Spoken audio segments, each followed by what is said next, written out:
Why didn't my home sell for as much as my neighbor's home?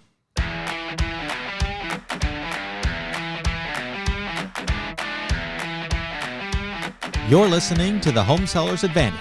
I'm Aaron Zapata, your co-host. And I'm Todd Anderson, your other co-host. We are the Bald Brothers team at Impact Realty Group with Real Broker, and we are here to give you the Home Seller's Advantage. You can find us online at www.baldbrothers.tv. Again, that's baldbrothers.tv. Or you can call us at 833-305-BALD. That's 833-305-2253 today. Welcome back to the show. I am Aaron Zapata, your host. And I am Todd Anderson, your other host. And we are the Bald Brothers team here at the Impact Realty Group, part of Real Broker. Yep. And we get this question all the time. Oh, yeah. Why didn't my home sell for as much as my neighbor's home? And there's actually a lot of reasons why some homes in some neighborhoods sell for way more than others do, and why some sell for a lot less. So we thought we would go through just some of the reasons that we know for sure why homes don't sell for as much. Yeah, and I think even when we start out talking about this, we have to talk about the fact that how do you determine value of anything? If something is worth what somebody is willing to pay for it, that's how you ultimately determine value. And so pretty much most of the things that we're going to talk about have to do with perceived value from the standpoint of the buyer. That's right. So let's just get right into it today. Let's jump right on into it. Because there's a number of reasons, and we literally probably could be here for an hour talking about this, but we're going to summarize some of the details here. And the first reason that it may not sell for as much as your neighbors did is if it's on a busy street. That's right. Or backs to a busy street. And I'm glad you added that second part, because oftentimes you might have two identical homes in the same neighborhood, one across the street from the other. Let's say they're in a cul-de-sac, and one side, on the back side of that property, is another residential street, or maybe it backs up to a hill, whatever. Then the other side of that property is a busy street. So there's a perfect example of two identical homes in the same neighborhood, actually in the same block, that can have a completely different value. Yeah, and keep that ideology in mind here, that ideology. Yeah. It's a funny way I said that. Fancy way of saying it. Fancy way. It's Bald Brothers lingo. Where you have two properties side by side. Yeah. And just keep that in your mind, because all of these are going to really make sense if you're thinking of two properties side by side or across the street from each other. Reason number two here, a view or no view. Yeah. If you are down near the beach and you have an ocean view and the property behind you is blocked by your view, the property behind you is worth less than yours. But you may have the home that has no view. And both homes might be on a road named Ocean View. That's right. And one has an ocean view and the other one doesn't. False advertising. You get negative points for false advertising. Parentheses, ocean view, parentheses, maybe. So, view or no view? Yeah, I don't know any roads named Alley View. That's right. Those are not the good selling ones. Yeah. So another reason here is that your home may be gorgeous, but the house next door to you may be a total beater. Oh, yeah. And if your house is next to a terrible dump teardown, it's going to affect the value of your home. Yeah. More so than the house on the other side of you that's a beautiful home. Yeah, and how does that affect the value of the home? Well, it affects the people, the fact of whether or not offers are going to come in. I'll give you an example. Nobody will be able to know which one this was because it's like 4 years ago. We sold a home, and the home is gorgeous, just upgrades galore, and it was just turnkey, ready to move in. But next door was a property that the backyard was overgrown, weeds everywhere, things were falling apart. There's, dog poop everywhere, and it was just an eyesore. And so for the viewings, we made sure that the shutters on that side were closed, hoping that people wouldn't look out. Yeah. Because now we weren't hiding anything, but the fact is, the perceived fact that if you're going to move in and you're going to have to live next to something that's an eyesore, you're less likely to either write offers or write offers that are as high valued as it might possibly be. Yeah, and if you don't think that people, when they go in your backyard, when they're looking at your home, if they're considering it, if you don't think they don't look in your neighbor's yard, you're missing something. If you have looked in your neighbor's yard and you're like, man, that's terrible over there, it's going to affect the value of your home. Yeah. In fact, I was on a listing presentation this week, and actually last week now, and I looked over the yard. Just kind of, I could tell there was a pickup truck, and there was a really nice outdoor area. And I simply said, "Does this guy next door host a lot of parties?" Mm-hmm. And she looks at me like, "Oh yeah, he does." Mm-hmm. That's going to have an effect on the value. Yeah.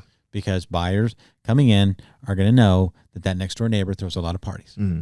And if they like quiet and they like peacefulness and serenity in their backyard, that's not the house for them. Mm-hmm. So that could help that could hurt you by driving down properties values if the house next door is less than desirable. Yeah.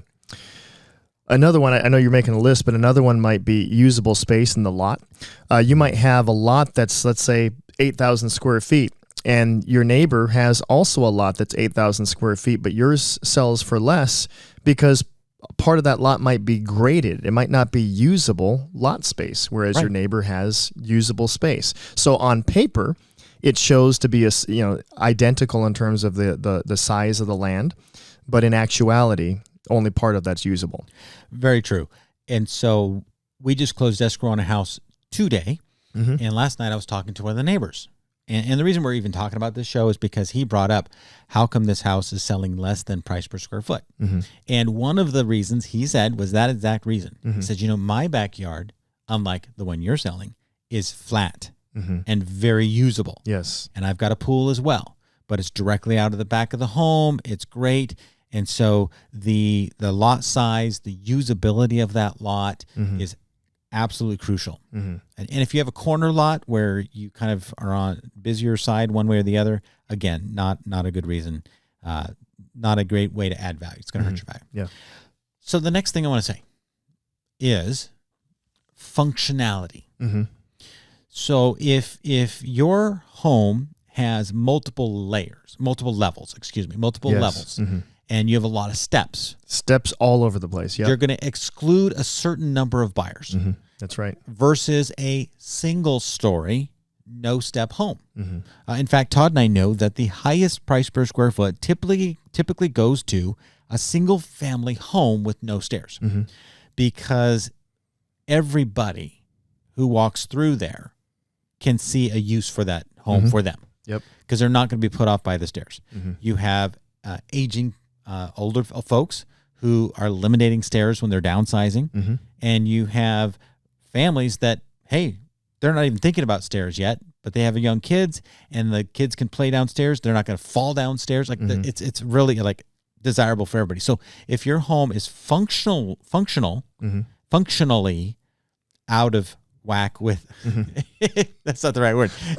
If your home is functionally just out of date with what else is going on in your neighborhood, you're going to have a harder time achieving the top dollar. Yeah, that's actually a very good point. We actually had one a few years ago that had the owner had with permits had done multiple upgrades on the home, had added rooms and added use to the home, and it didn't sell as quickly or for as much as they thought that they should get. And the reality is the upgrades that they made to the home were not very functional, and they weren't desirable for a lot of the homeowners and buyers coming in because of the flow, the way the home flowed. It just wasn't desirable. Right. Yeah. So functionality, the flow, I'm going to go ahead and throw this next one in here because you alluded to it, but that the home could be overbuilt and over remodeled, meaning that there could be too much, and you might put in like the most beautiful, ornately laid in gold something, and that might not appeal to everybody. Yeah. So I'm going to wrap this together with custom overbuilt. Yeah. Okay. If you customize it and you go to the nines with your desires, your look, your feel, that's you. Yeah. You've paid for that for you. But you've excluded people who don't have your taste. That's right. Yeah. So that's another reason why it may not fetch as much as you hoped for, because you put so much into it. Yeah. So this is an example where the dollar value of how much you've expended in putting in those upgrades is not, you're just not going to get the money back on it. Right. Yeah. I looked at a home one time, and there was a gold-plated hot and cold water faucet handles on the bathtub. And, and the pouring spout was also gold plated. And they were just saying, these are like $14,000 for this like fixtures. And my buyers were like, but it's ugly. Like they weren't worried about the gold plated, I'm taking a bath. Exactly. Like I'm going to pull those out like so fast. Yeah. Right. So that you don't want to go custom to the degree that you're trying to get money out of it unless you know that your style is like spot on with modern trend. And hey, if you customize it because you like it for yourself to live, hey, no problem. Right. Enjoy your home. Right. Just know that when it comes to selling, you might consider spending a little bit of money to revise some of those things, or just realize that you're not going to get the money back on it. And that's perfectly fine as long as you're aware of that. And if you're looking at making changes and you want some input before you put money into a property because you are planning to sell it, you know what you can do? You can call 833-305-BALD.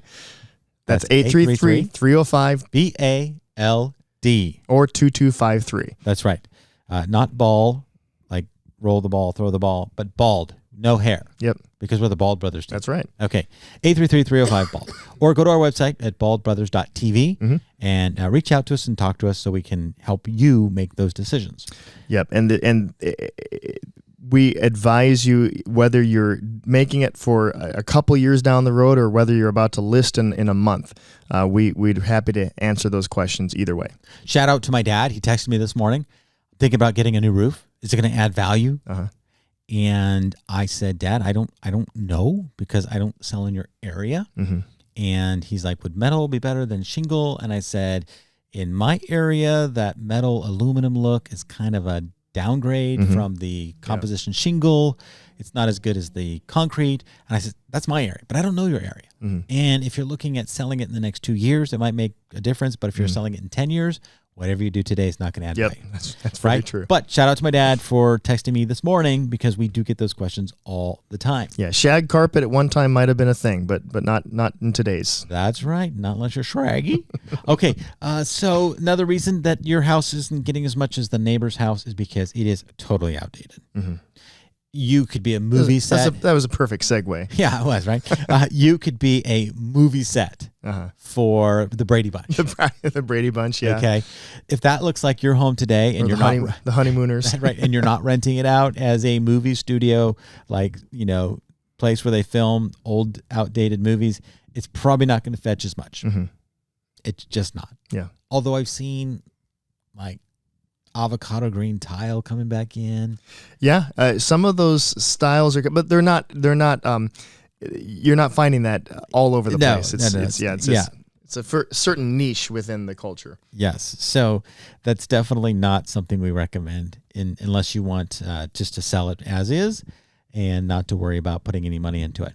The last one that we're going to go through on this list today is non-conformity. Let me say it this way. Uniformity sells for higher prices. The reason builders build neighborhoods and every fifth house looks the same is that they know they're going to sell more homes at higher prices because of the conformity. Studies have shown, and I don't have access to them, and I don't have a link for it, that people pay more in neighborhoods where things conform. I'm not talking about your $8 million custom estates. That's different.